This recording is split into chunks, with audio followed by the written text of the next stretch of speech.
Once again, happy Friday, everybody. So let's get started like we normally do. You've all done this before. Short period of bell meditation. So wherever you are behind your avatar, get into that nice meditation posture. Focus on the sound of the bell. Absorb some Dharma today. You know the drill. So give you a moment, get into a nice meditation posture, and we'll begin at the sound of the bell.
I go for refuge to the Buddha, the teacher.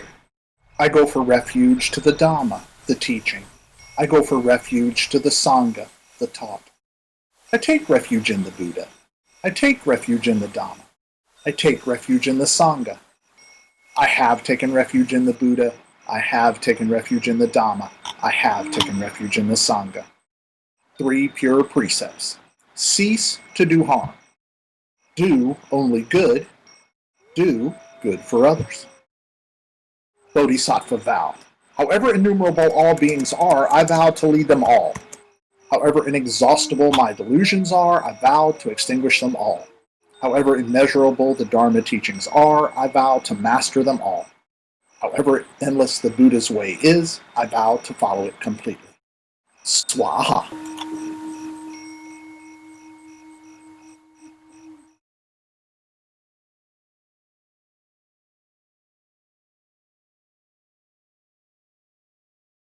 Once again, happy Friday. It's the Buddha Center. It's the temple. It's Friday. Yay. That won't be the last time you hear the Bodhisattva vow. Today you're going to hear it at least one more time. Because today that's what we're going to talk about is Bodhisattva. The Bodhisattva vow in particular. So I call this, Won't You Take Me by the Hand? And you might get the reference, you might not. Or experiencing the Bodhisattva vow. I might have even called it practicing the Bodhisattva vow. Well, the recitation of the Bodhisattva vow that I do at every session is an important part of the intentional rituals that we perform before each meeting. The striking of the bell, the lighting of the candles, the lighting of the incense, the recitation, the meditation. All of this is our intentional rituals. And like the 3 pure precepts and the 3 jewels or refuges, which are also vows, the Bodhisattva vow serves as an intentional ritual that reminds our body-mind how we can be the best social selves who act with the intent of being positive, transformational examples. Or, as I tell you guys all the time, be an example. Now, this isn't wishful thinking that we can each be a bodhisattva. Lots of the Buddhist texts say we can all be a bodhisattva. The Bodhisattva vow is a guide to how we can act like one. How to think and act so we can be that bodhisattva in training. So we're going to talk about 2 of the most, let's call them famous, or even we could call them celebrity bodhisattvas, if you will. Avalokitesvara, which of course is intimately connected with the Heart Sutra, and Manjushri. And I don't know if there used to be a Manjushri to my right here, but he seems to be long gone. They had a nice Manjushri statue there. Now, Manjushri is the one that has kind of the wild eyes, and he always has a sword. And he personifies the perfection of spiritual wisdom and realizing the Buddha element that we have in all of us. He wields the sword that cuts away delusion, so that's good for the Bodhisattva vow, and craving, to reveal equanimity and compassion. Avalokitesvara, he, or depending on the culture, could be a she, is he who hears the deepest. And Avalokitesvara provides every manner of benefit, worldly or spiritual, by being the example of compassion that can be offered to all beings. Intentional daily chanting of the Heart Sutra opens the body-mind to the emptiness and form of non-negotiable compassion. Contemporary scholarship is that the bodhisattvas, they weren't really actually known historical figures. At least this is the thought now. So they didn't live at the time of Siddhartha or before or after. Instead, what they were, and they continue to be this, are allegorical figures that personify the kind of virtues and wisdom that we seek to develop in a Buddhist practice, both through the philosophy and the practice and our experience. The ritual intent of reciting the Bodhisattva vow as part of a pragmatic Buddhist practice is to realize its guidance as part of how we live and interact with others in ways that promote both human flourishing, happiness, health, and harmony, and, of course, the alleviation of suffering, which is right out of the Four Noble Truths. So let's get an understanding of the Bodhisattva vow by this little story. This is kind of a traditional story told. So I want you to imagine yourself. Here we go. Get to imagine today. Let's use the conscious mind, that sixth sense that we have, so we can build this image in our mind. So here we go. Imagine yourself this. You're a caravan leader, and you're getting ready to lead a large group of people across what everyone thinks is an endless desert. Seems pretty daunting. Well, in the caravan, of course, there's all manner of people. And as you pass through villages and towns along the way, of course, the people in the caravan change. Some leave, some come, right? There are young men and there are young women that are just ignorant of the world. There are older men and women whose worldviews clash. There are children whose innocence of the world can really put them in danger. And along with them are the animals and the technologies that are also part of their culture. All the people, young and old, doesn't matter. They're in need of guidance, and they're in need of examples.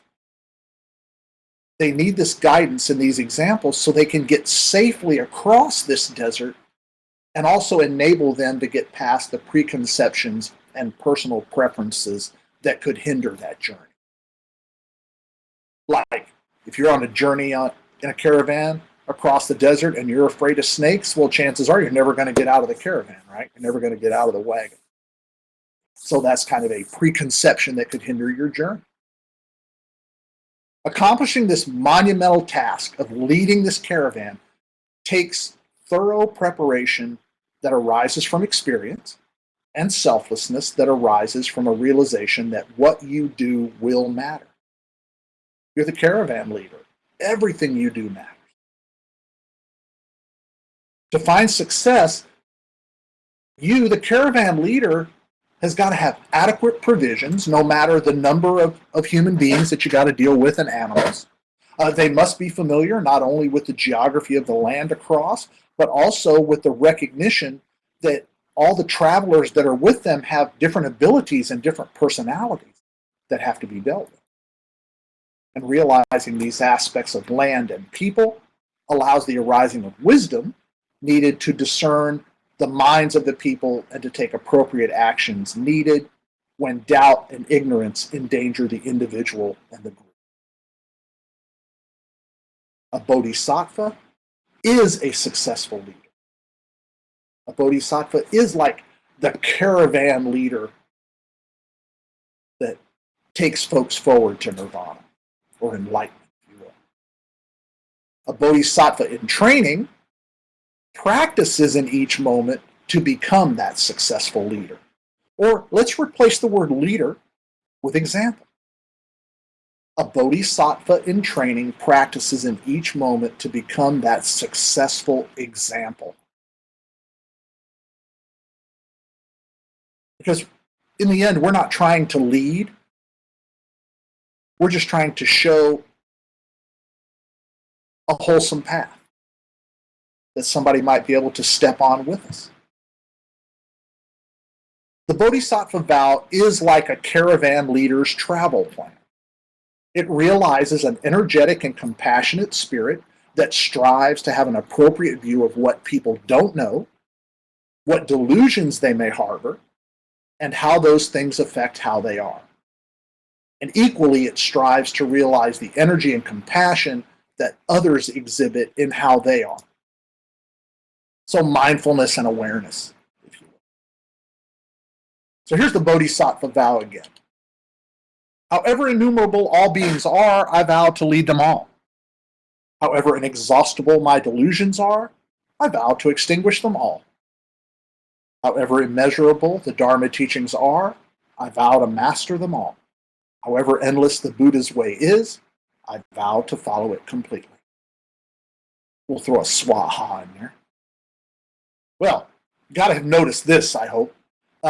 There's the word I is used very liberally in the Bodhisattva vow. You know, I vow to do this and I vow to do that. And it kind of might seem a bit egotistical, right? A bit ego-laden, if you will. And however, it's really far from that intent. In order to help others on the noble path, one has to walk the noble path at all times and in all circumstances. The vow is a reminder of what must be learned, what must be extinguished, and what must be followed so that a practitioner can realize that intent of I vow to through thought and action.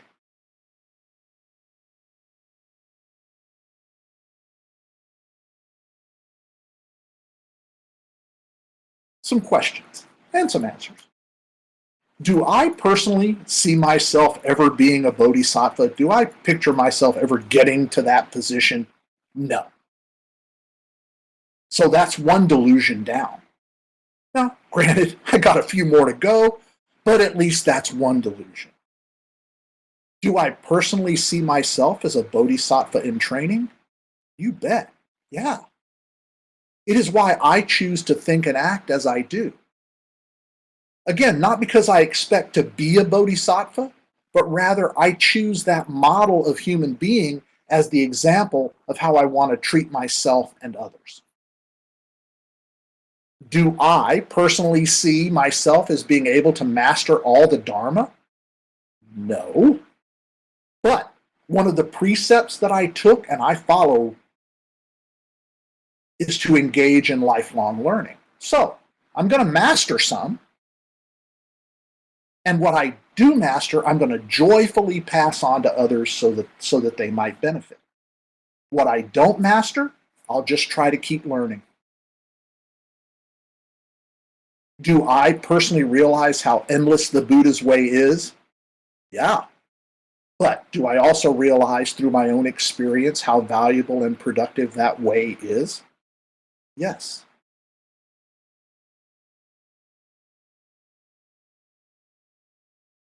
Lots of I's, right? There's just I this and I that. But let's take another step.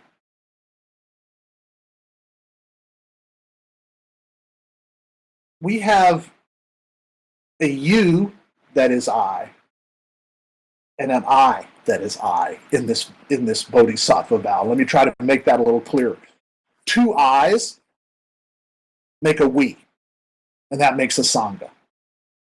So I thought I'm going to skillfully recreate the Bodhisattva vow with just one word change.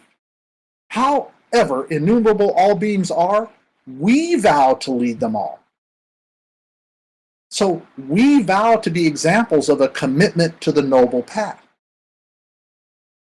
So each time I say I, and each time you say I when you do the Bodhisattva vow, well, it becomes we. Hey, there we go. So, however inexhaustible my delusions are, or I should say, however exhaustible our delusions are, we vow to extinguish them all. So we vow to be rigorously self-honest in order to develop a clear view of reality. That's a tall order, but we work on it. We can do it. However immeasurable the Dharma teachings are, we vow to master them all. So we vow to engage in lifelong learning. Because if you don't engage in lifelong learning, you don't stand a chance of mastering even some Buddhist practices and philosophies. However endless the Buddha's way is, we vow to follow it completely. We vow to engage in moment-to-moment practice. All the time, 24/7, 365 days a year. We know the Buddha's way is probably endless, and we have to follow it completely. We.